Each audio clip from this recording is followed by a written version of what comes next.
In today's video, I'm going to teach you how to make slowed and reverb songs in CapCut.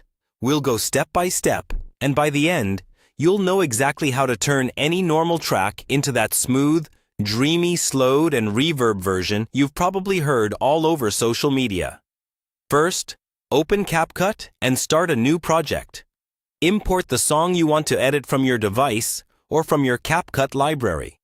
Once it's on your timeline, make sure the audio track is clearly visible and that you're zoomed in enough to see the waveform. This will make it easier to control your edits later. The slowed effect is done by changing the speed. Tap on the audio clip to select it. Then look for the speed option. Switch to the normal speed settings and slowly drag the slider to the left to reduce the speed. A common range is around 0.75 to 0.85 times the original speed. Don't go too extreme at first. Play the audio and listen. You're aiming for a slightly slower, more relaxed version that still sounds clean and not too distorted. Once you're happy with the speed, it's time to add reverb. With the audio still selected, go to the Effects or Audio Effects section.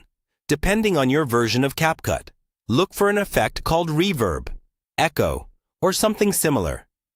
Apply it to your track. After adding it, open the settings for that effect so you can fine-tune it.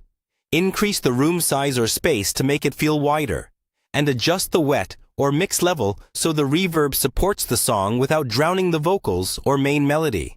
A moderate setting usually sounds best. Now, play your track from the beginning and listen carefully.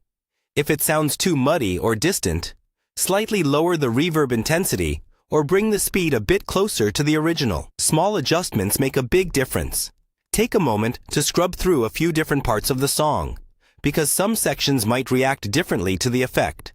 When you're satisfied, you can polish things a bit more by trimming the start and end, adding a simple fade in or fade out to avoid any harsh cuts, and checking that the volume isn't peaking or too quiet. Finally, export your video or audio from CapCut at a good quality setting, and it's ready to share or upload wherever you like.